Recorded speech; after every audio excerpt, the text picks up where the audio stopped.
Tanya siapa yang kamu mau tangkap? Itu dalam Arab.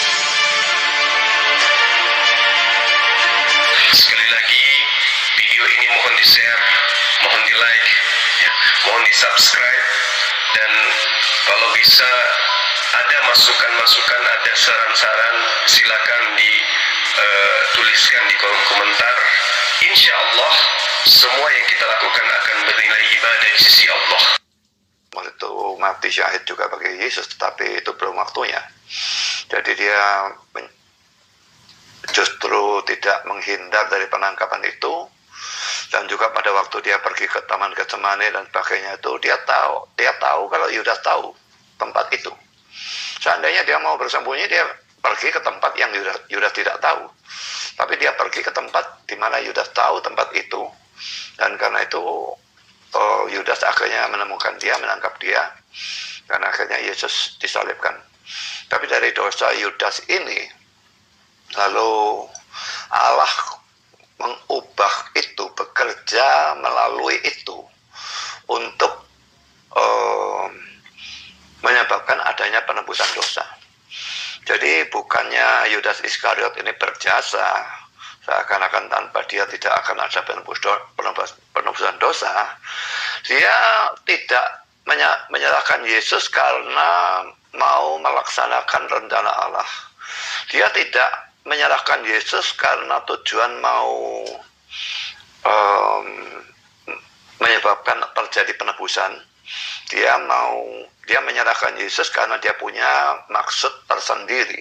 Dan karena itu tindakannya tidak bisa dianggap sebagai tindakan yang berjasa, tapi tindakan berdosa.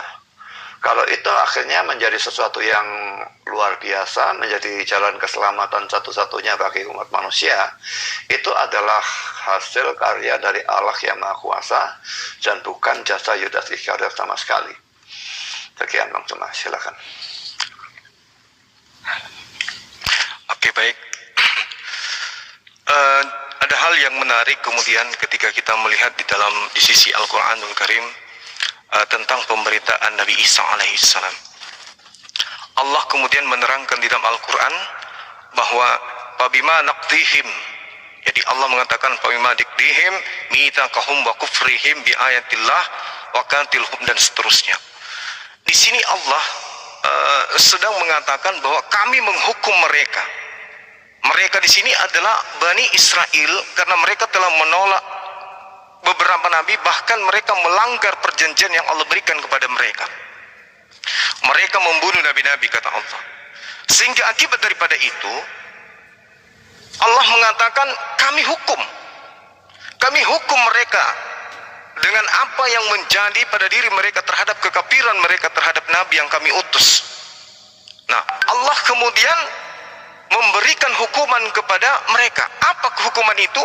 Wa qaulihim inna qatalnal masiha Isa bin Maryam. Maka kami hukum mereka disebabkan karena ucapan mereka. Jadi mereka dihukum karena ucapan mereka bahwa kami telah membunuh Nabi Isa, kami telah menyalibkan. Padahal kata Allah, mereka tidak membunuh, mereka tidak menyalibkan, melainkan yang dibunuh itu adalah orang yang diserupakan dengan Nabi Isa alaihissalam. Nah, sekarang kedatangan Islam ini adalah meluruskan kembali hal yang menurut Al-Quran sesuatu yang diingkari, sesuatu yang dibengkokkan. Wa makaru, mereka membengkokkan kisah, mereka membengkokkan sejarah, mereka melakukan tipu daya dengan tujuan kemudian ingin membunuh utusan Tuhan ini. Nah, setelah kita belajar, ternyata di dalam kitabnya saudara kita Kristen memang tertulis hal yang serupa dengan informasi Quran. Misalnya nih, di dalam Matius 26 nomor 59. Di situ diterangkan menurut kemudian catatan Matius bahwasanya imam-imam kepala bahkan mahkamah-mahkamah agama mulai saat itu melakukan kesaksian-kesaksian palsu. Apa tujuan kesaksian palsu ini? Itu tadi yang diterangkan Al-Quran. Wa makaru, mereka ingin melakukan kesaksian palsu, mereka ingin melakukan makar. Bahkan di dalam Matius 27 nomor 18, di situ dikatakan bahwa mereka menyerahkan Yesus Kristus. Jadi yang mereka serahkan ini adalah Yesus Kristus. Siapa mereka ini? Ahli Taurat, orang Yahudi, orang Farisi, mahkamah agama, dan kemudian imam-imam kepala. Mereka bersepakat menyerahkan Yesus karena dengki, karena iri, bukan karena mau menyelamatkan manusia, enggak. Orang-orang Yahudi adalah pemegang tongkat kemudian ajaran Taurat pada saat itu. Ahli Taurat dikatakan di sana. Apalagi orang Farisi. Orang Farisi ini adalah orang terpelajar yang mengetahui tentang seluk-beluk pembelajaran tentang Taurat. Apalagi imam-imam kepala. Imam-imam kepala ini adalah para rabi-rabi kelas atas, kelas tinggi di tengah-tengah Bani Israel yang lebih paham tentang kitabnya Bani Israel. Imam-imam kepala turun tangan untuk melakukan kesaksian-kesaksian palsu karena dengki, bukan karena supaya dosa mereka dihapuskan, bukan, tapi karena dengki kepada Nabi Isa, dikarenakan Nabi Isa memberikan banyak bukti kemujizatan kepada mereka dan mereka tidak mau. Kenapa? Karena orang-orang yang ada pada zaman itu lebih cenderung kepada keingkarannya dan lebih cinta kepada duniawi. Bisa kita lihat dalam Yohanes 11 nomor 45 sampai nomor 52, mereka kemudian melakukan tipu muslihat untuk membunuh Yesus. Bahkan hari itu juga, tahun itu juga mereka bernubuat bahwa Yesus harus mati untuk menyelamatkan bangsa Israel, bukan untuk menebus dosa, bukan untuk menebus manusia Indonesia, dan seterusnya. Nah, ini yang perlu dipahami. Kemudian ketika kemudian ternyata di dalam kitabnya orang Yahudi memang tertulis sebagaimana yang diterangkan kemudian di dalam Al-Qur'anul Karim surah An-Nisa ayat 157, bahwa di situ diterangkan mereka tidak membunuh, mereka tidak menyalibkan, melainkan yang mereka salibkan itu adalah orang yang diserupakan. Nah, orang diserupakan artinya ada orang yang menggantikan Nabi Isa alaihissalam di atas tiang atau di atas salib. Nah, tertulis di dalam kitabnya orang Yahudi, Amsal 21. Ini pernah saya sampaikan ke Pak Pendeta. Apa yang diterangkan di Amsal 21 itu? Orang fasik dipakai sebagai ganti orang yang jujur, dan pengkhianat sebagai tebusan bagi orang yang benar. Nah, inilah yang disebut Amsal 21 nomor 18. Inilah yang kemudian Allah katakan wa makaru, mereka melakukan tipu muslihat, lalu kemudian Allah membalas tipu muslihat itu. Jadi yang tadinya Nabi Isa digiring ke pembantaian, seketika kemudian diselamatkan, dan yang menggantikannya itu adalah orang fasik. Nah, siapa orang fasik ini? Menurut Amsal 17 nomor 23, orang fasik adalah orang yang menerima suap. Sedangkan yang menggantikan Yesus adalah yang makan suap. Kenapa demikian? Karena orang ini terkutuk. Coba kita lihat di dalam Ulangan 21 nomor 22 dan juga nomor 23. Mungkin Pak Pendeta bisa baca di situ. Apabila seorang berbuat dosa yang sepadan dengan hukuman mati, lalu ia dihukum mati. Ini dalil Ulangan 21 nomor 22. Kemudian kau gantung dia. Apabila seorang yang berdosa setara dengan hukuman mati, lalu kau gantung dia, jangan kau biarkan mayatnya semalam-malaman, sebab orang yang digantung terkutuk oleh Tuhan, oleh Elohim, tidak boleh mayatnya menyentuh tanah. Nah, ini yang dialami kemudian oleh Yesus, sehingga mayat yang ada di tiang salib, Nikodemus, Yusuf Arimatea, dan Maria meminta kepada Pilatus untuk menurunkan jenazah mayat ini di atas salib atau di tiang sebelum Sabat itu datang. Kenapa? Karena memang sudah menjadi kaidah di dalam pengajaran Yahudi bahwa mayat orang yang dikutuk oleh Tuhan karena setara dengan hukuman mati, tidak boleh mayatnya dibiarkan semalam-malaman. Nah, sekarang permasalahannya, yang dikutuk ini Yesus atau Yudas? Silakan.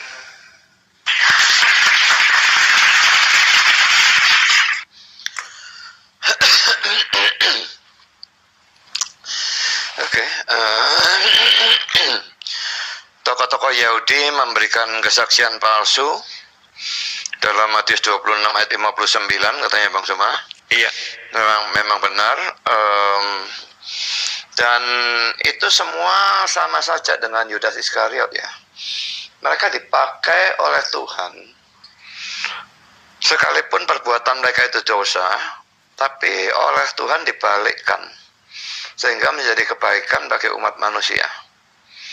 Jadi itu termasuk dosanya Pontius Pilatus yang munafik, cuci tangan dan sebagainya, padahal dia tahu Yesus tidak bersalah. Lalu termasuk orang-orang Yahudi yang bertiak salibkan dia dan sebagainya. Semua itu berdosa, tapi Tuhan memakai semua itu untuk kebaikan dari umat manusia, sehingga terjadi penebusan. Karena tanpa itu tidak bisa ada orang yang masuk ke surga. Lalu kalau Yohanes pasal 11 ayat 45 itu, saya kira kita sudah pernah bicarakan ini ya. Yohanes 11 ayat 40, saya baca ayat 45 ya. Banyak di antara orang Yahudi yang datang melaut Maria dan yang menyaksikan sendiri apa yang telah diperbuat Yesus, percaya kepadanya. Tetapi ada yang pergi kepada orang-orang Farisi dan menceritakan kepada mereka apa yang telah dibuat Yesus itu. Yang dibuat itu membangkitkan Lazarus ya, membangkitkan orang mati. Lalu imam-imam kepala dan orang-orang Farisi memanggil mahkamah agama untuk berkumpul dan mereka berkata, apakah yang harus kita buat sebab orang itu membuat banyak mujizat? Apabila kita biarkan dia, maka semua orang akan percaya kepadanya dan orang-orang Roma akan datang dan akan merampas tempat suci kita serta bangsa kita. Tetapi seorang di antara mereka, yaitu Kayafas, imam besar pada tahun itu, berkata kepada mereka, kamu tidak tahu apa-apa dan kamu tidak intaf bahwa lebih berguna bagimu jika satu orang mati untuk bangsa kita daripada seluruh bangsa kita ini binasa. Nah, yang penting ini adalah ayat 51-nya ya. Kalau yang ayat 49 dan 50 itu Kayafas bicara dari dirinya sendiri, tapi ayat 51-nya mengatakan hal itu dikatakannya bukan dari dirinya sendiri. Tetapi sebagai imam besar pada tahun itu, ia bernubuat bahwa Yesus akan mati untuk bangsa itu. Dan bukan untuk bangsa itu saja, tetapi juga untuk mengumpulkan dan mempersatukan anak-anak Allah yang tercerai-berai. Mulai dari itu mereka sepakat untuk membunuh dia. Jadi Kayafas ini memang bernubuat. Tapi Kayafas sendiri maksudnya dengan kata-kata itu dengan Tuhan maksudnya berbeda. Jadi kalimat itu yang sama yang diucapkan Kayafas, maksudnya Kayafas, daripada kita diserang oleh Roma dan kita seluruh bangsa dibinasakan, Yesus kita bunuh saja. Tapi kata-kata yang sama itu diartikan telah berbeda dari sudut pandang Allah. Yesus harus mati untuk bangsa itu dalam ayat 51, dan bukan untuk bangsa itu saja, tapi juga untuk mengumpulkan dan mempersatukan anak-anak Allah yang tercerai-berai. Jadi Tuhan itu punya orang-orang pilihan, dan karena itu Yesus harus mati untuk bangsa itu, dan dikatakan mempersatukan anak-anak Allah yang tercerai-berai. Orang-orang itu belum jadi anak Allah karena mereka belum percaya Yesus, tapi sudah disebut sebagai anak Allah karena Allah memilih mereka sebagai anak-anaknya, dan pasti mereka akan percaya. Jadi nubuat itu punya dua arti ya, ditinjau dari sudut Kayafasnya dan ditinjau dari sudut Allahnya sendiri.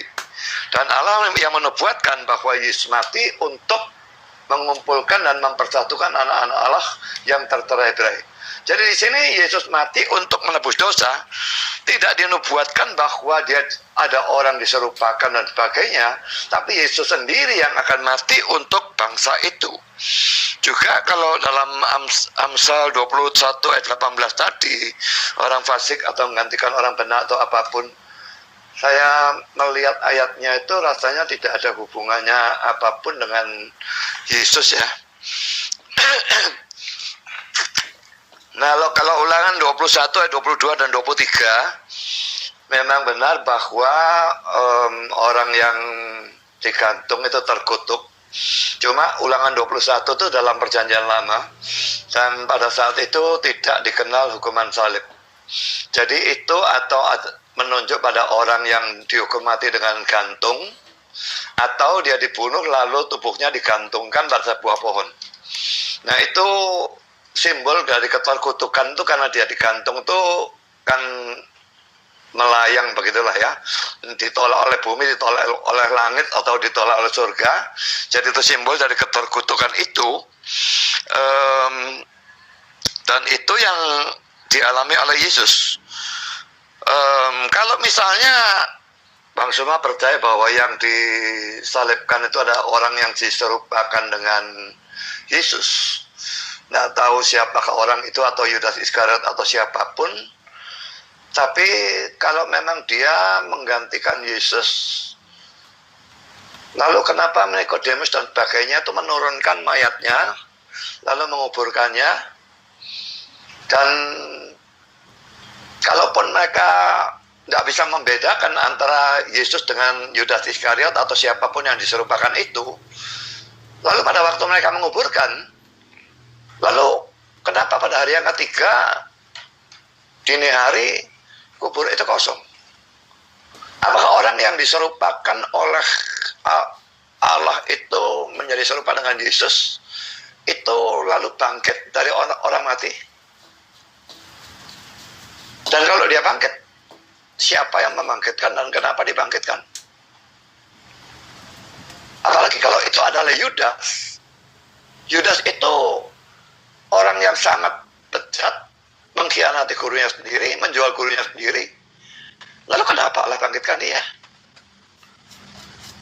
Tapi kalau Yesus sendiri yang memang disalibkan lalu diturunkan mayatnya sebelum jam 6 sore ya, lalu dikuburkan, maka dia bangkit pada hari ketiga itu memang sudah dinubuatkan paling sedikit 4 kali oleh Yesus sendiri di dalam Injil Matius. Jadi dia menubuatkan sendiri. Dan juga ada nubuat tentang itu dalam perjanjian lama, dalam Yesaya pasal 53. Jadi dia akan melihat keturunannya, umurnya akan panjang dan sebagainya. Tidak mungkin kalau dia cuma mati lalu tidak bangkit. Jadi itu sudah dinubuatkan kebangkitannya. Tapi kalau tentang Yudas Iskariot, tidak ada nubuat apapun tentang Yudas Iskariot. Dan apa sebab Allah bangkitkan dia? Kalaupun dia diserupakan dengan Yesus, bagaimana kubur itu bisa kosong kalau dia tidak dibangkitkan?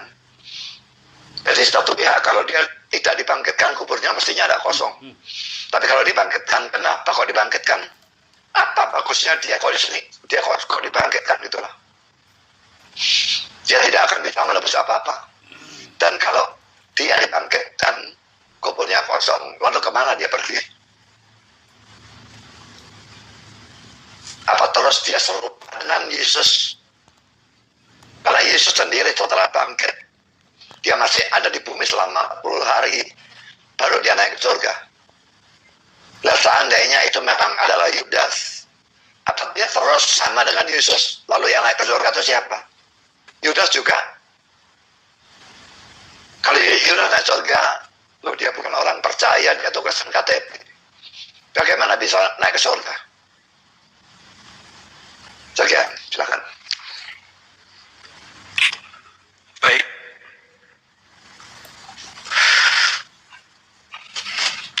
Jadi kalau berbicara terkait dengan yang naik ke surga, itu udah pasti orang suci, bukan orang terkutuk. Itu udah pasti. Sedangkan yang digantung di tiang salib berdasarkan kitab perjanjian lama, kitabnya orang Yahudi, adalah orang yang melakukan dosa yang setara dengan hukuman mati. Janganlah kau biarkan mayatnya semalam-malaman bagi orang yang dikutuk oleh Allah, dikutuk oleh Elohim. Itu dalil. Dan Yesus pada saat dia mengajar di tengah-tengah Bani Israel, itu belum ada perjanjian baru, belum ada kitab itu. Terkait dengan kebangkitan pada hari ketiga, itu nggak ada memang. Itu adalah cerita yang dibangun kemudian setelahnya. Tidak ada nubuatan itu. Contoh misalnya, di dalam Lukas 24, di situ diterangkan di data 44, 45, 46. untuk membuktikan apakah betul ada kebangkitan pada hari ketiga. Ternyata nggak ada. Yesus berkata, ada tertulis tentang Mesias akan mati dan bangkit pada hari ketiga di dalam Taurat, di dalam Mazmur, di dalam kitab para nabi. Faktanya nggak ada tertulis. Tulisan Lukas menerangkan Mesias akan mati dan bangkit di antara orang mati pada hari ketiga di dalam Taurat. Kalau ada kebangkitan sesuai dengan perjanjian baru pada hari Minggu pagi yang menyebabkan kemudian kuburan kosong lah dan seterusnya, mana buktinya tertulis di dalam Taurat? Ada satupun manusia yang mampu membuktikan itu. Artinya bahwa apa yang tertulis, cerita-cerita yang muncul kemudian di gereja di Roma, di Indonesia terkait dengan kebangkitan, di dalam cerita perjanjian baru itu ada. Meskipun kemudian Lukas menceritakan Yesus berkata Mesias mati bangkit pada hari ketiga, tertulis di Taurat, tertulis di Mazmur, tertulis di kitab para nabi, tapi faktanya nggak ada tertulis itu. Artinya cerita kebangkitan pada hari ketiga itu adalah cerita yang dibangun kemudian. Sedangkan kalau kita berbicara mengenai Al-Quran, surah An-Nisa, sesuai dengan catatan saya nih, surah An-Nisa ayat 157, Isa alaihissalam itu digantikan oleh oknum lain. Amsal, kitabnya orang Yahudi, betul bahwa orang yang suci, orang yang kudus, orang yang jujur, orang yang benar diterima kemudian, diselamatkan kemudian. Yang menggantikan kemudian adalah orang fasik, yang menggantikan kemudian adalah pengkhianat. Dan apa yang terjadi di tengah-tengah Bani Israel pada masa itu harus terjadi sesuai apa yang tertulis dengan kitab mereka, bukan yang tertulis dengan kitabnya orang Kristen, yaitu perjanjian baru.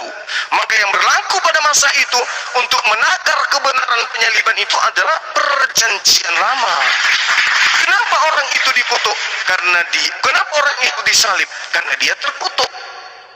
Loh, tapi tadinya yang mau dikutuk, yang mau disalib mereka ini adalah orang benar. Memang nabi, rasul yang mau mereka bunuh. Mereka bahkan melakukan kesaksian-kesaksian palsu. Imam kepala mahkamah agama, orang Farisi, ahli Taurat, orang-orang yang bersekongkol, mereka kemudian melakukan sesuatu yang mereka anggap sebagai jalan untuk menyelamatkan bangsa mereka, yaitu harus menyerahkan Nabi Isa kepada orang yang berkuasa pada masa itu, yaitu orang Roma. Mereka kemudian ingin membunuh, mereka kemudian bersekongkol, wa makaru wa makarallah wallahu khairul makirin. Mereka ingin menipu, mereka melakukan kesaksian palsu, mereka melakukan nubuat palsu untuk membunuh utusan Tuhan ke tengah-tengah yang ada di tengah-tengah mereka, Bani Israel. Tapi kemudian Allah membalas tipu daya itu. Apa yang terjadi? Itu ingin disalibkan, tipu daya berlaku. Apa itu? Yang menggantikan adalah yang sesuai dengan apa yang Tuhan tuliskan. Apa itu? Pengkhianat. Menggantikan orang yang jujur. Orang fasik menggantikan orang yang benar. Nah, pada masa itu siapa yang berkhianat? Siapa? Orang fasik. Di dalam kitabnya orang Yahudi kemudian, orang fasik itu adalah di Amsal 17 nomor 23. Orang fasik ini adalah mereka yang kemudian makan suap dan menyerahkan kemudian orang benar untuk dibunuh. Coba kita lihat sama-sama di dalam Amsal 17 nomor 23. Siapa kira-kira pengkhianat yang menukar orang benar dengan duit, dengan menerima suap? Karena yang kita bicarakan ini adalah manusia yang hidup di zaman Yahudi, bukan di zaman Vatikan, bukan di zaman Kristen Katolik, bukan. Ini berlaku pada masa kemudian Yesus atau Nabi Isa di iman kami ada di tengah-tengah kaumnya Bani Israel, bukan di tengah-tengah kaum orang bangsa Roma, bukan, tapi tengah-tengah Bani Israel, di mana di kitab saudara Kristen mengatakan, aku datang bukan untuk melenyapkan Torah, bukan untuk menghapuskan, tetapi untuk menggenapi. Dan Yesus acap kali, Isa acap kali kemudian membacakan hikmat kepada mereka. Belum ada kitab Lukas, belum ada kitab Markus, belum ada surat-surat Paulus, belum ada yang lain. Yang mana buku-buku inilah yang kemudian yang dijadikan oleh orang di luar Yahudi untuk menjadikan penyaliban itu sebagai jalan keselamatan. Padahal Tuhan berubah itu berlaku hanya kepada orang yang dikutuk. Nah, salahkah kemudian ketika Paulus menuliskan dalam Galatia 3 nomor 13, Kristus telah menebus kita dari hukum Taurat dengan jalan terkutuk, sebab ada tertulis bahwa terkutuklah orang yang mati di atas tiang salib. Ada dua hal. Yang pertama, siapa yang mengajarkan bahwa Taurat itu adalah kutuk? Yang kedua, siapa orang yang mati terkutuk di atas tiang salib ini? Menurut kitabnya orang Yahudi, yang terkutuk adalah orang yang memakan suap. Ulangan 27 nomor 25. Siapa yang makan suap? Siapa yang menyerahkan orang benar kepada tentara Romawi? Itulah dia yang disalib, yang saudara-saudara Kristen sekarang sembah. Silakan.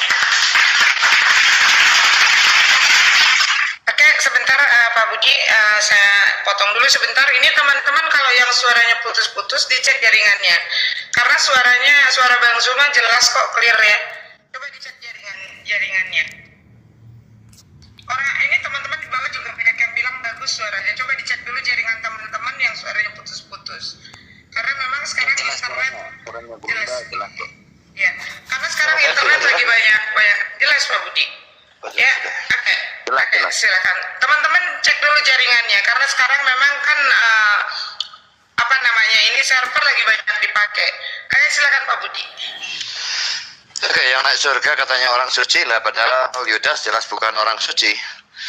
Jadi lalu bagaimana itu bisa Yudas gitu?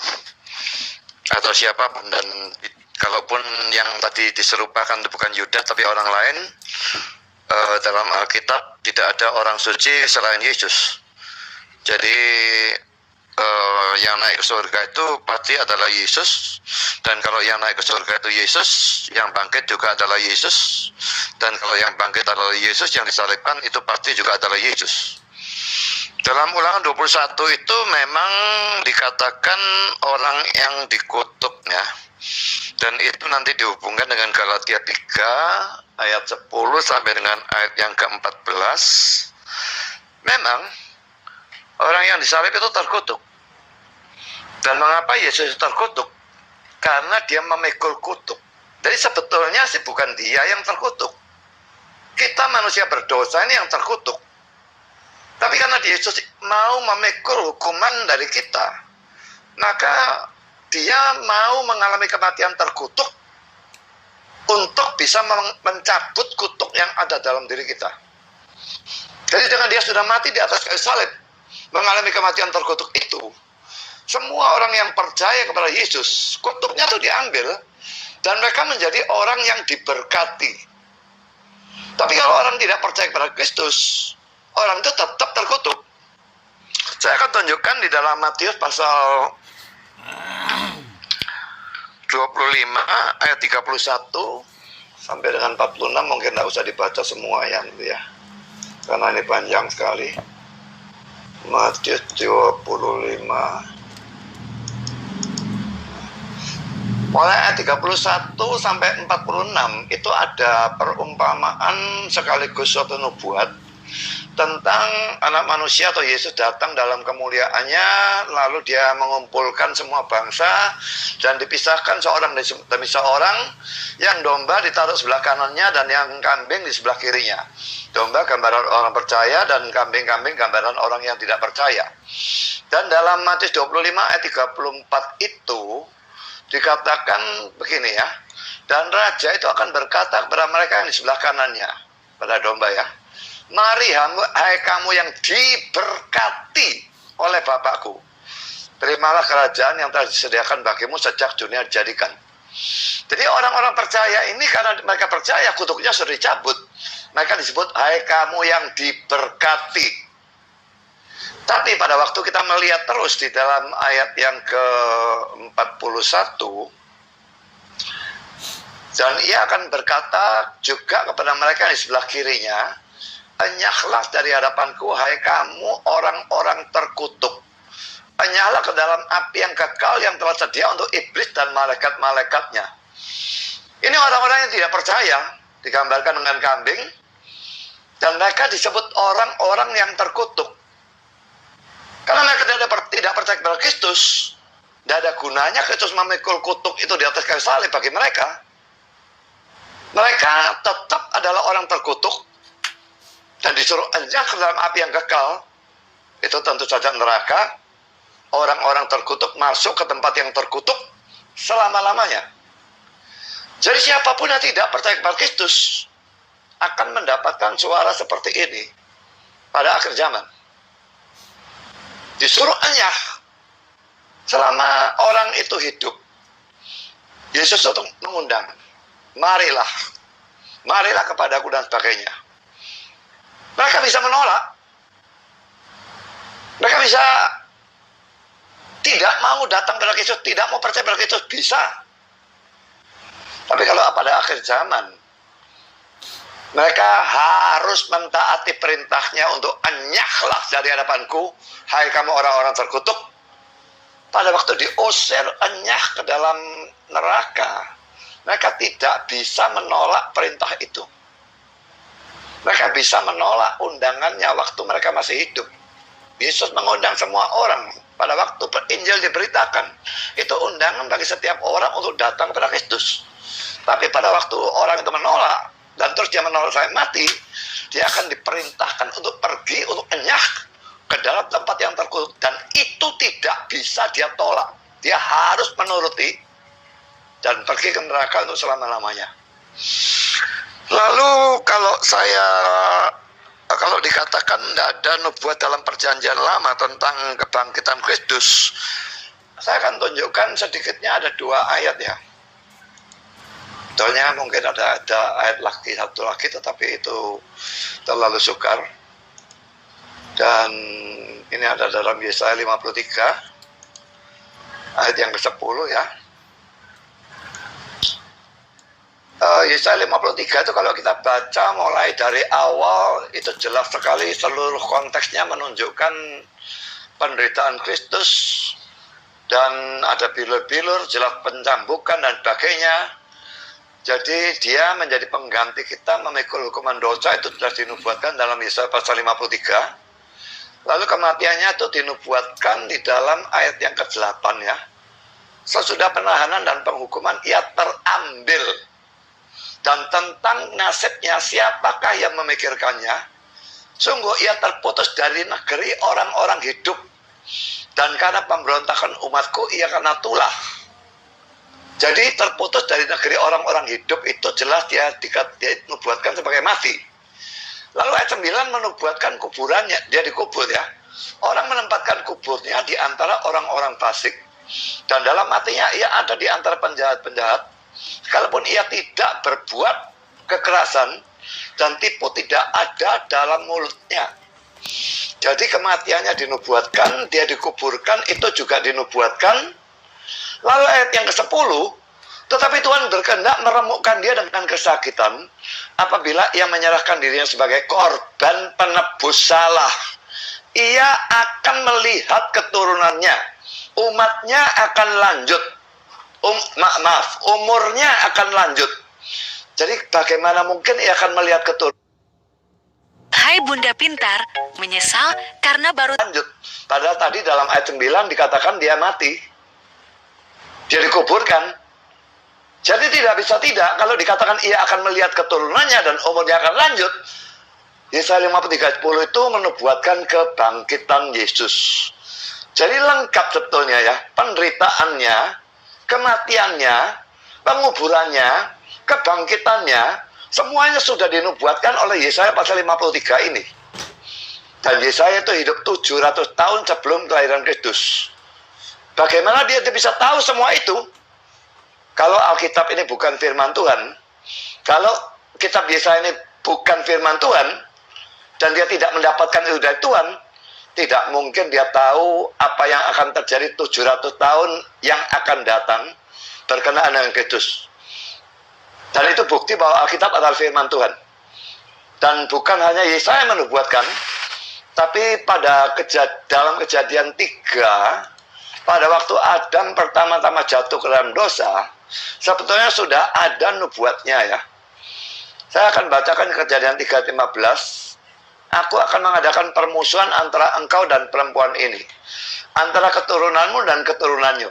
Jadi antara keturunan perempuan ini dan keturunan setan, begitu ya, itu terus ada permusuhan.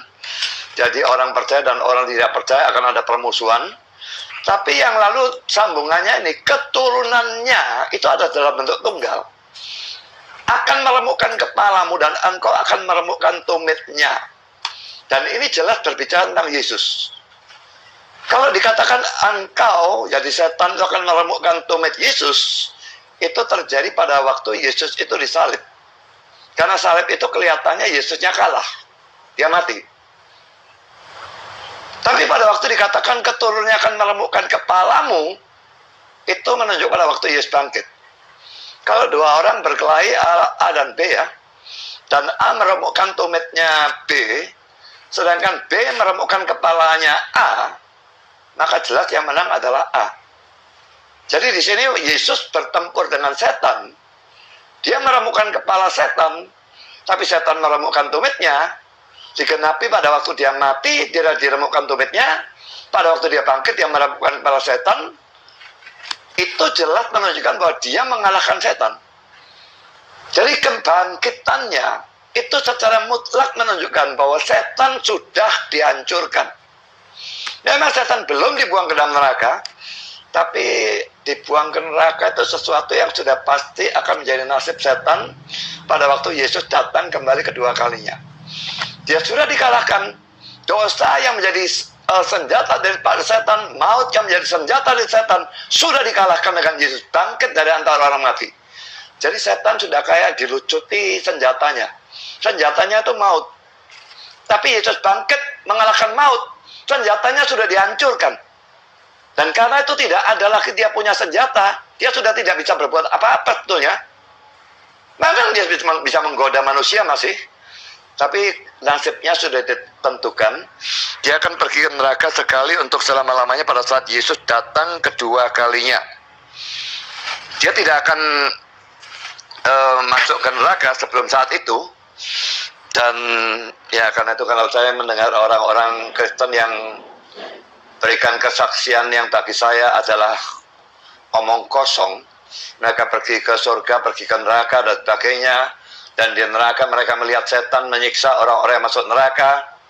Banyak orang-orang Kristen seperti itu, pendeta-pendeta yang bagi saya itu adalah omong kosong, bualan murahan, dan jelas-jelas tidak alkitabiah, karena setan saat ini belum masuk neraka. Dia baru masuk neraka nanti pada waktu Yesus datang kedua kalinya.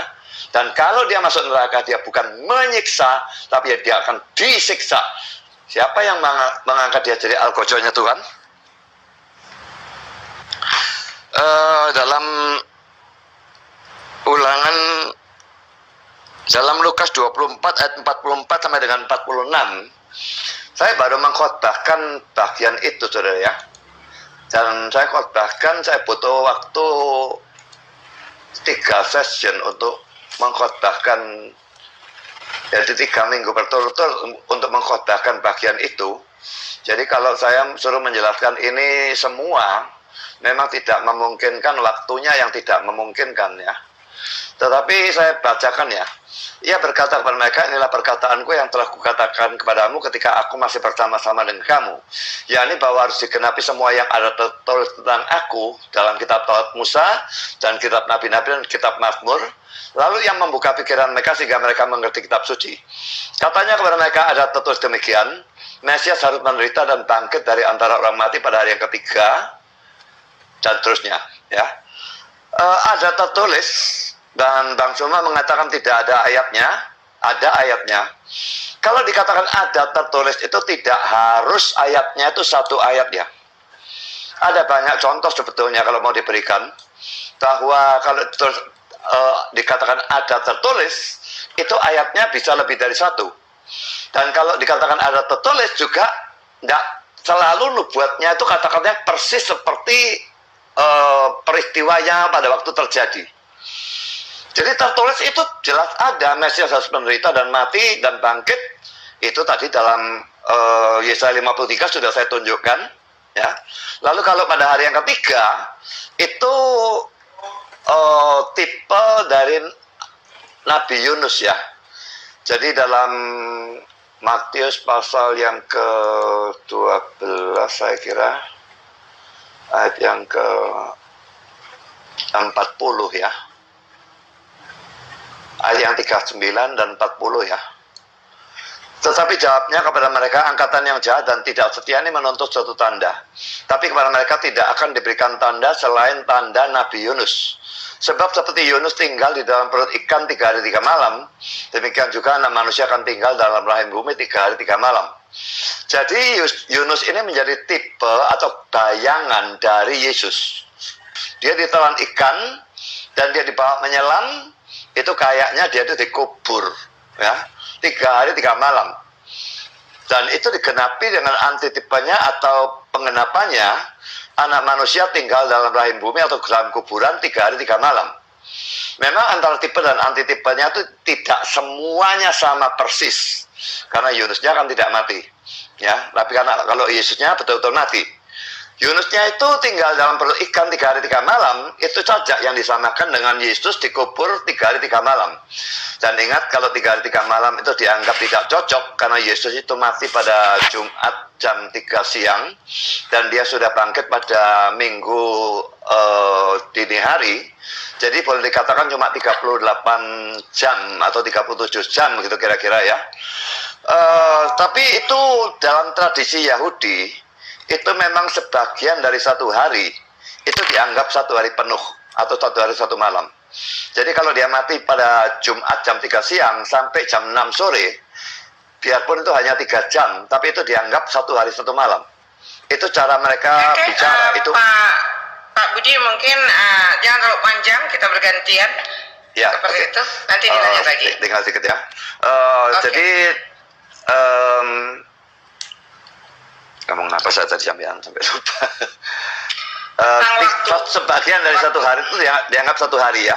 Lalu Sabtu seluruh hari itu dia ada dalam kubur. Lalu mulai Sabtu sore jam 6 sore sampai Minggu pagi dini hari itu dianggap satu hari 1 malam lagi. Jadi memang 3 hari 3 malam itu ada nubuatnya sebetulnya.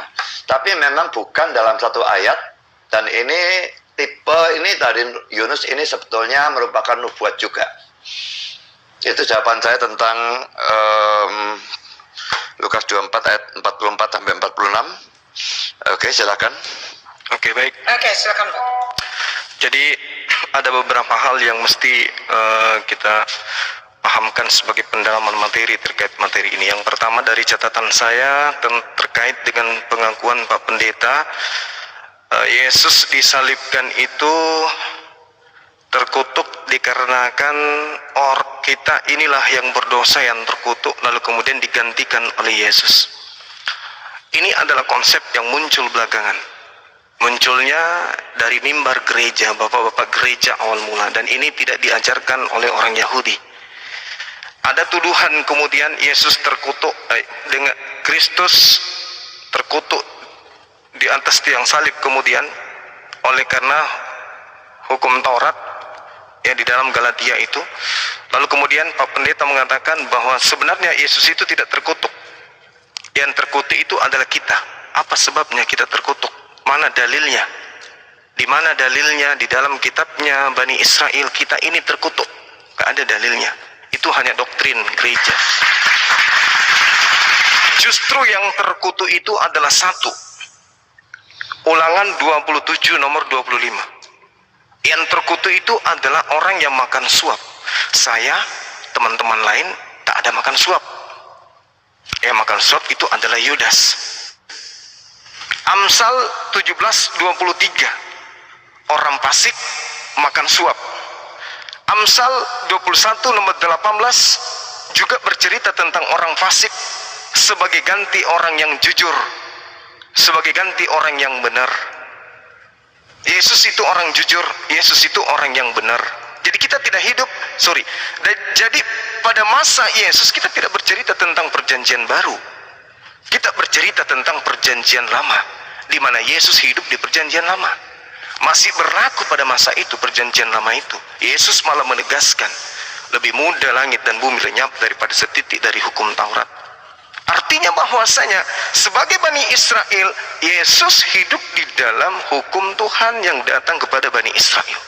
Jadi tidak boleh kemudian dicampur adukan antara ajaran Kristen. Kalau ajaran Kristen, Yesus mati secara terkutuk karena dosa kita, itu enggak ada. Itu dalam ajaran orang Yahudi itu enggak ada. Ajaran Yesus itu tak ada juga. Lalu kemudian orang yang disalib ini dikutuk dikarenakan dia makan suap. Dikarenakan Amsal 17:23 dia adalah orang fasik. Dia adalah orang yang makan suap, yang menyerahkan kemudian orang yang benar, dan yang menyerahkan orang yang benar inilah yang kemudian wajib hukumnya menggantikan kemudian orang yang benar. Di mana itu tertulis? Amsal 21 nomor 18. Orang yang fasik yang kemudian yang menggantikan orang yang benar. Di mana Yudas dikatakan fasik? Dikarenakan beliau kemudian makan suap. Sedangkan Yesus mengatakan di dalam Markus 14 nomor 22, celakalah orang yang mengkhianati aku. Itu kata Yesus. Markus 14 nomor 21 ya. Di situ dikatakan bahwasanya celakalah dia yang telah mengkhianati aku. Celaka yang mengkhianati aku.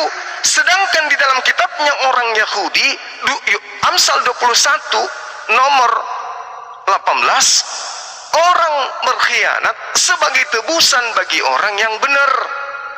Jadi satu, Pak Pendeta, satu, Yudas menurut Yesus adalah pengkhianat. Markus 14 nomor 21 nomor 22. Pengkhianat dia, celaka kata Yesus. Yesus mendoakan Yudas, celakalah engkau yang mengkhianati aku. Bahkan di dalam Yohanes 6 nomor 70, Yudas disebut iblis oleh Yesus. Disebut iblis oleh Yesus. Ayatnya berapa, Bang? Yohanes 6 nomor 70. Itu disebut sebagai iblis. Bukankah aku yang memilih engkau yang 12, satu di antaramu adalah iblis.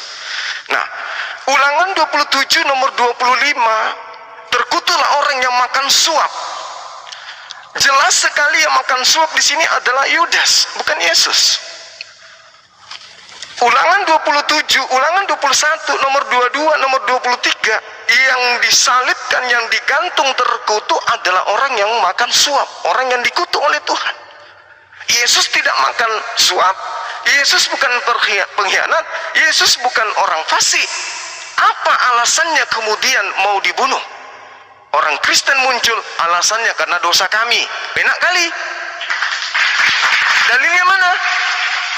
Di dalam kitabnya orang Yahudi mana dalilnya? Bahwasanya orang yang benar, orang yang jujur dipakai tebusan untuk para pendosa. Mana dalilnya? Nggak ada. Bahkan di dalam Keluaran 23 nomor 7, jangan kau membunuh orang yang benar, jangan kau membunuh orang yang tidak bersalah. Aku Tuhan, dengarkan, aku Tuhan tidak akan membenarkan orang yang bersalah. Berarti orang yang bersalah ini, yang memiliki dosa ini, tidak dibebaskan dari kutukan dengan menggantikan diri orang yang bersalah ini dengan Yesus dengan cara terkutuk. Enggak. Jadi konsep yang Bapak bawa, Yesus tidak terkutuk, tapi yang terkutuk adalah kita karena dosa kita. Dosa kita akan ditanggung oleh kita sendiri. Karena Tuhan mengatakan di dalam Keluaran 23 nomor 7, aku Tuhan tidak akan membenarkan orang yang berdosa. Yang berdosa yang harus menanggung sendiri. Nomor 8 dari Keluaran 23 adalah, jangan kau makan suap, karena orang yang makan suap itu memutarbalikkan kebenaran. Ini yang terjadi. Makanya kemudian apa kata Al-Quran? Wa makaru, mereka membuat tipu daya, mereka membuat makar, mereka tipu muslihat, tetapi Allah membalas tipu muslihat itu. Dan itu yang terjadi. Ini yang terjadi hari ini. Saudara-saudara Kristen menjadi korban kemudian. Itu yang pertama. Yang kedua, Pak Pendeta yang saya hormati mengatakan bahwasanya tentang kebangkitan, kalau Yesus dipercaya dia adalah orang yang jujur, dan Lukas 24 ini adalah benar-benar perkataan Yesus. Ketika Yesus mengatakan ada tertulis, maka tidak bisa tidak tertulis. Kapan tidak tertulis? Satu, Yesus pembohong, atau penulis Lukas hanya ngarang. Karena tidak ada tertulis. Katanya ada tertulis di Taurat, mana? Tak ada tertulis. Kemudian yang ketiga terkait dengan saudara pendeta, karena Kristen orang yang muncul belakangan setelah terjadi tragedi penyaliban, itu mengaku setelah 2000 tahun nih, setelah 2000 tahun setelah penyaliban, mengambil kitab Yesaya 53 untuk Yesus. Saya ulang, Pak Pendeta yang saya hormati, hidup 2000 tahun setelah kejadian tragedi penyaliban, mengambil kitabnya orang Yahudi, yaitu kitab Yesaya 53, untuk mengatakan itu nubuatan kepada Yesus. Itu salah besar, Pak. Mohon maaf ini, bukan saya mau ngajarin kan, tetapi kita lihat antara Yesus, orang Farisi, ahli Taurat, imam kepala, mahkamah agama, dan pendeta Budi Asali, ada satu orang yang tidak hidup bersama dengan Yesus pada saat itu, yaitu Bapak pendeta yang saya hormati.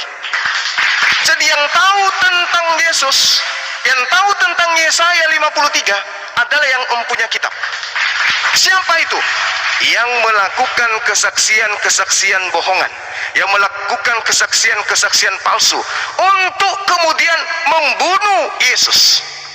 Kalau Yesaya 53 ini yang saudara saya Pak Pendeta Buas jadikan sebagai alasan nubuatan, kenapa kemudian imam kepala, mahkamah agama, ahli Taurat, ahli kitab Yesaya nih, ahli kitab Yesaya itu siapa?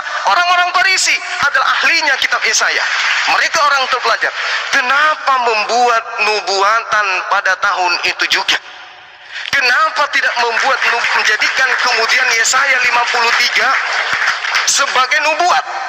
Dan kenapa kemudian di Yohanes 11, di situ ketika dikatakan di Yohanes 11:53, mulai hari itu mereka sepakat kemudian membunuh Yesus. Apa yang terjadi setelah mereka sepakat membunuh Yesus, Pak? Baca nomor 54. Apa yang terjadi? Nomor 54, di situ terang dikatakan bahwasanya karena itu, kata mereka sepakat membunuh Yesus, karena itu Yesus tidak lagi berada di depan umum. Karena Yesus telah sembunyi, Pak. Di dalam data Yohanes 11 nomor 57 diterangkan dengan sangat jelas. Sementara itu, imam-imam, kepala, dan orang-orang Farisi kemudian memberikan perintah supaya setiap orang yang menemukan Yesus dimanapun dia sembunyi, agar melaporkan kepada mereka, agar mereka dapat kemudian menangkap Yesus. Kalau Yesaya ini nubuatan untuk Yesus, Pak, mereka tidak perlu melakukan kesaksian palsu. Mereka kemudian tidak perlu melakukan sayembara. Yudas tidak perlu melakukan pengkhianatan. Iblis tidak perlu merasuki Yudas. Yesus sendiri yang akan datang kemudian menyerahkan dirinya untuk dibunuh. Faktanya, mulai hari itu mereka tidak lagi menemukan Yesus kemudian di depan umum dan di antara orang Yahudi. Yesus kemudian berangkat bersembunyi. Di mana dia bersembunyi, Pak? Di padang gurun di sebuah kota kemudian bernama Efraim. Disitulah tempat Yesus bersembunyi, tinggal bersama dengan murid-murid beliau. Jadi nubuatan yang Anda buat 2000 tahun setelah kejadian tertolak demi kebenaran. Tertolak demi kebenaran. Ini harus kita akui. Lalu ketika saudara saya, pendeta yang saya hormati, mengatakan bahwasanya itu adalah nubuatan, tidak mesti harus sama. Waduh, saya kalau Bapak sebagai seorang pendeta, apalagi di luar Yahudi, apalagi seorang Kristen, bisa mentafsirkan seperti itu, lebih bebas lagi mereka orang-orang Yahudi, ahli Taurat, orang Farisi, mahkamah agama, kemudian imam-imam kepala, untuk kemudian melakukan, loh ini loh, Yesaya sudah menceritakan tentang kamu loh, kamu harus dibunuh. Tapi apa faktanya? Kata Pilatus di dalam Matius 27:18, aku Pilatus tahu bahwa mereka imam kepala, mahkamah agama, orang Farisi, orang Yahudi, ini sudah imam-imam kepala loh. Artinya mereka adalah ahli Taurat, mereka adalah ahli Yesaya. menyerahkan Yesus karena dengki, tidak menyerahkan Yesus karena nubuatan dosa waris, tidak menyerahkan Yesus untuk menebuskan dosa-dosa mereka, tetapi menyerahkan Yesus karena dengki. Apa yang menyebabkan dia dengki? Kembali ke Yohanes 11, mereka dengki karena orang semakin banyak ikut Yesus, dan kalau orang semakin banyak ikut Yesus, maka tempat suci mereka dan bangsa mereka akan dirampas oleh orang Roma. Jadi dosa waris, Yesus terkutuk karena dosa kita itu boleh dibungkus pulang ke gereja, itu sama sekali tak ada. Wa makaru wa makarallah wallahu khairul makirin. Inilah yang terjadi terhadap saudara-saudara kami Kristen hari ini. Demikian, silakan. Aku bernapas dulu. Oke, Yahudi tidak mengajarkan bahwa salib itu terkutuk. Ya memang jelas, saya setuju dengan Bang Suma kalau hal itu. Jadi Yahudi kan memang dari sesudah datang dan sebagainya, dia terus memusuhi dan akhirnya menyalibkan. Mereka cuma memikir mereka membunuh seorang penghujat. Tanpa mereka sadari mereka membunuh Allah yang menjadi manusia atau sang Mesias yang ditunggu selama ribuan tahun itu. Jadi jelas sekali memang kalau Kristen dibandingkan dengan Yahudi atau agama Yahudi, Yudaisme, ya memang sama sekali berbeda. Saya pikir agama Yahudi atau Yudaisme itu lebih mirip dengan Islam daripada dengan Kristen. Mereka juga tidak percaya sebagai Allah, mereka juga tidak percaya di tunggal, mereka percaya keselamatan karena perbuatan baik dan macam-macam hal yang lain. Jadi kalau Yahudi tidak mengajarkan, saya setuju sekali. Tapi tidak berarti mereka benar. Biarpun mereka yang pertama kali diberikan Taurat dan sebagainya itu, tidak berarti mereka bisa menafsirkan yang secara paling benar. Mana dalilnya kalau mereka yang bisa menafsir secara benar? Dan besok ya. Jadi menurut saya memang salib itu terkutuk dan Yahudi tidak percaya, itu ya terserah mereka. Kalau mereka tetap tidak percaya itu terus, mereka nanti akan menyadari bahwa kami Kristen yang benar pada waktu mereka sudah masuk di neraka. Lalu kalau Bang Suma membacakan itu, kenapa cuma ulangan 27 ayat 25 ya? Ulangan 27 itu mestinya kalau memang mau membaca, mau konsisten membacanya, terkutuk-terkutuk itu sudah mulai dari ayat 15. Supaya lebih jelas lagi saya baca mulai dari ayat 14 ya, ulangan 27 ya. Maka haruslah orang-orang Lewi mulai bicara dan mengatakan kepada seluruh orang Israel dengan suara nyaring. Terkutuklah orang yang membuat patung pahatan atau patung tuangan, suatu kekejian bagi Tuhan. Buatan tangan seorang tukang